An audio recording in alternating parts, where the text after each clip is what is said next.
बंधू सौमित्र नक्की वैरी म्हणून माझ्या मित्रासमोर तुम्ही उभे ठेवला. मी माझ्या कर्तव्याला आणि धर्माला प्राधान्य देत तुम्हाला ललकारण्यासाठी तत्पर करतो.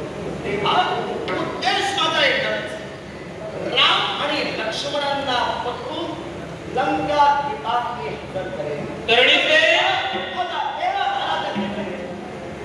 राम लक्ष्मणाला बंदिवान करून लंकेत तुम्ही हजर करणार आहात. पण या वादांना, या वैरत्वाला खरी सुरुवात कोणी केली? मी केली. पटवून दे. शबराचा सेवन का केलास? पटवून दे, मग पुढे सांगतो. या प्रश्नाचं उत्तर दे, म्हणजे तुला पटवून मिळेल. शबराचा शेवट मी कसा केला? म्हणजे प्रश्न माझ्याकडे सोडला. काय दुसऱ्याच्या अधिकाराचं जे असतं ते दुसऱ्याच्या अधिकाराचं स्वतः हस्तगत करण्यासाठी पुढे सरसावणारे ऐक खाऊ या विश्वात असले तर त्यांच्यामुळं बरेच संकट निर्माण होतात. शबराचा शेवट असा केला, हा प्रश्न माझ्याकडे तो सोडला. मार्गक्रमण सुरू असताना तुझ्या हाती आलेला दिव्य खडगा, हे दिव्य खडगे त्याची प्रचिती घेण्यासाठी कणकेच्या बेटावर वार केला आणि त्यात भक्ती करण्यासाठी बसलेला शबर त्याचा शेवट तुझ्याकडून झाला. मला तुझ्या मुखातून ऐकायचंय, शबराचा शेवट जो तू केला त्यानं काय तुझा अपराध केला होता म्हणून त्याचा शेवट झाला? उत्तर तुझ्या प्रश्नातच आहे. नव्हे तर तुझे स्पष्टीकरण दिलं यातच तुझं उत्तर आहे. तू म्हणालास की मी मार्गस्थ असताना एक दिव्य खडग माझ्या हाती आलं आणि याचा वार मी त्या बेटावर केला. हे तर सत्य आहे तुझ्या मुखातील शब्द. म्हणजे वार मी शबरावर केला नाही, बेटावर केला. म्हणजे शेवट मी शबराचा करत नव्हतो, वार बेटावर करत होतो. कर्माने शबर दिला. क्षत्रिय असं असताना ज्या गोष्टीवर वार तुम्ही करणार आहात त्याचं अवलोकन आणि त्याची परिपूर्ण माहिती ही त्या क्षत्रियाला तर असते. मग त्या बेटावर तो वार केला, त्या बेटातून भक्तीचा स्वर बाहेर निघत होता. मग असं असताना प्रचिती घेण्यासाठी त्याच बेटावर तू त्या खडगाचा आघात केला, म्हणजे तुझ्या मनात कुठंतरी किरमिश असणार. हे तरुणीचे तर प्राप्त परिस्थितीत मी तिथं उपस्थित होतो. पहिली गोष्ट, भक्तीचा स्वर बेटाच्या बाहेर येत नव्हता. दुसरी गोष्ट, बेटासमोर उभं राहिल्यानंतर बेट एवढं घनदाट असतं की आरपार त्यातून काही दिसत नाही. तिसरी गोष्ट, एखाद्या बेटात असाच भीषण शब्द जाऊ शकतो ज्याची त्याची तशी शरीरयष्टी आहे, सामान्य मानव त्यात जाऊ शकत नाही. तिसरी गोष्ट, बेटात जाऊन तो भक्तीला बसला. भक्तीला बसल्यानंतर त्याच्या भोवती बेट तयार झाले, तेव्हा भक्तीला बसणाऱ्यांचा दोष, माझा दोष नव्हे. जे काही तू बोललास त्यातील एकही शब्द मला पटणारा नाही. पटवून तू सांग. याच्या मुळाशी कारण मी तुला काय स्पष्ट करून सांगण्याचा प्रयत्न करत होतो. ज्या ठिकाणी शबर भक्तीला बसला होता त्या बसलेल्या ठिकाणी वेद निर्माण झालं, पण ते वेद भक्तीचा कालावधी होईपर्यंत एवढं घनदाट झालं ज्या कारणानं आज शबर बसलेला आहे हे तुला समजत नव्हतं. पण आज शबर भक्ती करतोय याची प्रचिती ही त्याची माता म्हणजे शूर्पणखा घेत होती. ती कशी तर त्या बेटातून जो स्वर येत होता त्यानुसार आज भक्तीला बसलेला शबर हा सुखरूप आहे, ध्यानात निमग्न आहे, आपल्या इच्छितासाठी तो कार्यतत्पर आहे याची कल्पना त्या शूर्पणखेला म्हणजे माझ्या आतेला होत होती. आणि त्यानुसार त्या शबराच्या भेटीसाठी प्रत्येक मासात येणारी शूर्पणखा म्हणजे माझी आते आपल्या मनाचं समाधान करून घेत होती. दुसरी गोष्ट, प्रश्न काय होता आणि मूळ काय होतं या प्रकरणातली खरी किडको असं मी काय म्हटलं, कारण ज्या बेटावर तू वार केला, वार करताना जर लक्षपूर्वक केला असतास तर शबराचा शेवट झाला नसता. शबराचा शेवट जर झाला नसता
या सृष्टीशी ज्यावेळी संघर्ष झाला होता त्यावेळी लंकाधीश रावणाचा संबंध होतं. मग आपलं जीवन अक्षय ठेवावं म्हणून जर दशरथ आणि कौशल्यांचा विवाह जर झाला असेल तर आपला वैरी जन्माला येणार नाही म्हणून सागरात मग मी तेच म्हणतोय, अयोध्येचा खरा पहिला वैरी लंकाधीश रावण. आता राहिली दुसरी गोष्ट, तुझी हत्या म्हणजे ती शूर्पणखा ही तरी धर्माची स्त्री होती का? नवती तर कशी ते पटवून दे.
सीतेला ज्ञानवंत रावण आहे. सीतेला ज्ञानवंत रावण आहे. दारी आलेला भिक्षू तुमच्या मुखातील शब्द काय होते? त्या कोणताही प्रसंग उभा राहते, कोणताही दारी याचक येऊ दे, त्या लक्ष्मण रेषेचं उल्लंघन तुम्ही करू नका. ही जर मर्यादा तू घालून दिली होती तर द्वारावर रावण येऊ दे, भिक्षुक येऊ दे, नाही तर कुणी येऊ दे, मी ती मर्यादा उल्लंघित केली कशी? शब्द माझे होते, तुझ्या सोयीनुसार बदलू नको. मी तिथं लक्ष्मण रेषा मी आखली. मग हे शब्द मी तिला काय म्हणालो? हे शब्द कोणताही प्रसंग जरी आला असेल तरी या रेषेचं उल्लंघन तुझ्याकडे घडणार आहे. लंकात श्रावण तिथं जाती आला आणि एका भिक्षुकाचा रूप घेऊन आला. मग तो ब्राह्मण जर त्यावेळी रूप केला असता तर अयोध्येच्या रंगकुलत्पणाला मुलाला कळत केला होता का? मग या मुळाशी कारणच हे आहे. जर तिनं लक्ष्मण रेषा उल्लंघित केली नसती तर लंकाधीश रावणांना अशोक वाटिकेत सीतेला ठेवण्याची वेळ आली नसती. आणि ही वेळ लंकाधीश रावणांच्या जीवनात आली याच्या मुळाशी कारण कोण? तर शूर्पणखेचे कान आणि नाक तू त्यापलेस, म्हणून आपल्या कुळातील स्त्रीवर जो अन्याय झाला त्याची वाचा फोडण्यासाठी लंकाधीश रावणाला भिक्षुकाचं रूप घ्यावं लागलं. खरा दोषी तू आहे. कुटीच्या ठिकाणी ज्यावेळी लंकाधीश रावण भिक्षुकाचं स्वरूप घेऊन आला त्यावेळी सीताबाई तिथं एकटी होती. मग जर का शूर्पणखेच्या बाबतीत मी केलेलं कृत्य आणि याचा सुनावणी जर का रावणाला उठवायचा होता, त्या ठिकाणी तिला शासन द्यायला होतं. एकदा परस्त्रीला जाती स्पर्श रावणाला केला त्याची रावण धर्मी आहे. मग परस्त्रीला स्पर्श रावणाने केला म्हणून रावण जर धर्मी आहे, तर एका स्त्रीचे कारण स्त्रीचं सौंदर्य हे तिच्या नाका आणि कानात असतं. म्हणून प्रत्येक स्त्री ही अभिमानानं आपली कान आणि नाक सजवण्याचा प्रयत्न करते. प्रत्येक स्त्री कानात नथ घालते कारण नाक शोभिवंत दिसावं. प्रत्येक स्त्री कानात कुंडल घालते कारण तिची शोभा कानात आणि तिच्या नाकात आहे. मग एका स्त्रीला नाक कान कापून जर तुम्ही भ्रष्ट करत असाल तर तुम्ही सुद्धा धर्माचे नाही, तुम्ही सुद्धा अधर्माचे आहात. आम्ही नक्कीच धर्माचे आहोत. कारण लंकाधीश रावण आणि लंकाधीश रावणाच्या भगिनीच्या बाबतीत जर का मी कृत्य केलं असेल तर लंकाधीश रावणाचा खरा दोषी मी होतो. पण जर का मी खरा दोषी होतो सीताबाईचा चौर्य कर्म का? त्याच्यामुळे अशी कारण आहे, मी पुन्हा पुन्हा तुला सांगतोय, ज्या कुलांतील स्त्रीचा अपमान झाला त्याला तसाच तसा आणि तसाच तसा ते प्रत्युत्तर होतं. मग जर का तुमच्या कुळातील स्त्रीचा अपमान आम्ही केला असं तुम्ही म्हणता आणि त्यासाठी तुम्ही पेटून उठता, मग आमच्या कुळातील स्त्रीचा सुद्धा स्पर्श रावणाने केलाय आणि म्हणून रावण अपराधी आहे. रावण अपराधी असे नाही, पण स्पर्श केला म्हणून अपराधी तर अपराधाच्या कक्षेत जर तुम्ही उभे केला तर रावणाला करत असाल तर तुमचं विधान मी मान्य करणार नाही. लंकाधीश रावणाने जर पापी वासनेनं तो स्पर्श केला असता तर लंकाधीश रावणांना शाप होता. त्या शापायोगे लंकाधीश रावणांच्या मस्तकाचे तुकडे झाले असते. अर्थात त्या क्षणी मी तरी एकच तुम्हाला सांगेन, तुम्ही तुमचा धर्म पटवून देण्यासाठी झटताय, मी माझा धर्म पटवून देतोय. लंकाधीश रावणांनी जी कृती केली ती कृती आपल्या कुलातील स्त्रीचा झालेला अपमान, त्या अपमानाला वाचा फोडण्यासाठी केली. मी ते म्हणतोय लंकाधीश रावणानं जर का तिला पापी दृष्टीनं जर का तिला स्पर्श केला नाही तर लंकेत घेऊन गेला ती कोण म्हणून गेली? आता कोण म्हणून दिली हे जर तुम्ही चालत असतील तर मला आधी सांग, त्या आजूबाजूची बरीच माहिती तुला आहे. मग लंकाधीश रावणांनी सीतेला कोणत्या पद्धतीने नेलं होतं? सीतेला लंकाधीश रावणाने स्वतःच्या खांद्यावर बसवून दिलं. स्कंद कुठला होता? उजवा स्कंद होता. उजवा स्कंद कोणासाठी? आईसाठी आणि मुलीसाठी. मग या बाप होता. आईसाठी आणि मुलीसाठी जर उजवा स्कंद आहे तर आई किंवा मुली किंवा भगिनी म्हणूनच नेलं, मग बाप कसं? आता मला माझ्या प्रश्नाचं उत्तर दे. ज्यावेळी जनक राजाची कन्या जानकी म्हणजे सीताबाई इथं स्वयंवर होतं, त्या स्वयंवरात लंकाधीश रावण उपस्थित होता. जरूर.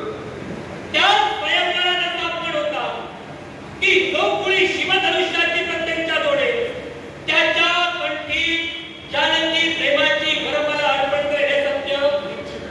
हा पण पूर्ण करण्यासाठी लंकाधीश रावण पुढे गेला. निश्चितच. तो शिवधनुष्य त्याच्या उरावर पडला. सत्य. मग जर का लंकाधीश रावणानं आई आणि मुलगी म्हणून जर का त्याला नेली तर तिच्या स्वयंवरात कोण आला होता जवळ? ऐका.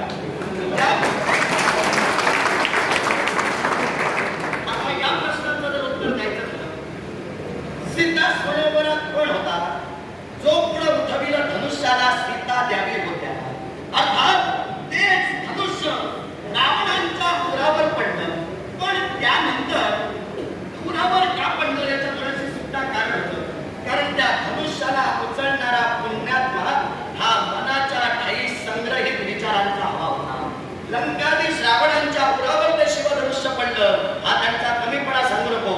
कारण कैलास पर्वताला ज्यांनी हादरे दिले तो माझा काका रावण. त्याला शिवधनुष्य पुरावर पडलं म्हणून हा सांगू नको. दुसरी गोष्ट तू काय सांगितलं, सीता स्वयंवरात नवरा भंग झाला होता, पण मंदोदरींशी ज्यावेळी विवाह केला रावणांनी त्यावेळी मंदोदरींना वचन दिलं होतं की यापुढं कोणत्याही स्त्रीकडे मी पापी नजरेनं पाहणार नाही. प्रत्येक विश्वातील तुझ्या वाचून असणारी स्त्री कधी मंदोदरींशी विवाह केल्यानंतर म्हणतोय हा तर प्रत्येक स्त्री माझ्यासाठी आली आणि भगिनी असेल, कन्या असेल. म्हणून उजव्या स्कंद्यावर तिला घेतलं आणि अशोक वाटिकेत तिला ठेवलं. अशोक वाटिकेतच का, याच्या मुळाशी सुद्धा कारण आहे. माझ्या काकाचं ते डोकं आहे. कारण रावणांच्या बुद्धीची कल्पना सर्वसामान्याला होऊ शकणार नाही. अशोक वाटिका ही सीता देवींसाठीच निर्माण केली गेली. कारण अशोक वृक्षाच्या सावलीत बसल्यानंतर शरीरातील थकवा हा क्षणार्धात दूर होतो. अर्थात तिला कन्या भगिनी किंवा माता म्हणून आणली होती म्हणून तिची दक्षता परिपूर्णरित्या त्यांनी घेतली होती. तेव्हा सीता स्वयंवरात जरी लंकाधीश रावण तिला प्राप्त करण्यासाठी गेले त्यानंतर नाती बदललेली आहे. ते कदाचित तुला माहित नसेल म्हणून सोयीनुसार नाती बदलून स्वतःचा अधर्म लपविणारा रावण या विश्वाच्या ठिकाणी तू श्रेष्ठ बन. पण अशोक वाटिकेत माई सीतेला का ठेवले गेलं? कारण लंकेत जर का नुकतेच्या दरबारी सीताबाईचा प्रवेश झाला असता ती लंका केव्हाच पळून पडली असती आणि हे लंकाधीश रावणाला ज्ञात होतं आणि केवळ या भीतीपोटी अशोक वाटिकेची सीताबाई तुम्ही ठेवला. अशोक वाटिकेत सीतामाईला निश्चितच ठेवलं. हे जपलं शस्त्र. कारण सीतामाई ही घरात अन्न वगैरे भक्षण करत नव्हती. जोपर्यंत आपण राघवाला पाहणार नाही तोपर्यंत जल सुद्धा आपण भक्षण करणार नाही. म्हणून तिच्या सुदृढतेसाठी अशोक वाटिका निर्माण केली गेली. लंकाधीश रावण सीतेनं लंका किंवा लंकेच्या राजकासाठी नेऊन शकला नसता. याच्यामुळे असे झालं. कारण 14 वर्षाचा वनवास आहे. हा वनवास रामांना होता. त्याच्यासोबत तू भोगलास आणि पत्नी धर्म स्वीकारण्यासाठी तो जानकी देवीनी म्हणजे सीता देवीनी सुद्धा भोगला. मग तो वनवास असताना लंकाधीश रावण राजकासाठी त्यांना कसे काय देणार होते? म्हणून ती अशोक वाटिका ही सीतेसाठीच निर्माण झाली होती. तेव्हा माझा काका तो धर्माचा म्हणशील कारण तो एरी पक्षात आहे. म्हणून मी सांगतोय माझा काका धर्माचाच आहे. तुझा काका म्हणजे लंकाधीश रावण प्रत्येक गोष्टीचा विचार करतोय आणि म्हणून प्रभू रामचंद्र बंधू सौमित्र वनवासाला आहे म्हणून तिला वनवासात ठेवली. मग प्रत्येक शब्द जर का सत्य होता तर ज्यावेळी अयोध्येचा त्याग करून आम्ही तिथं निघालो त्यावेळी सीतामाईच्या मुखातून निघालेले शब्द तिथे माझ्या प्रभूचे चरण तिथे या सीतेची काया. मग हे शब्द तो रावण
भिकुक्षी, भिकुक्षींचा पुत्र बाण आणि बाणचा पुत्र अनरण्य.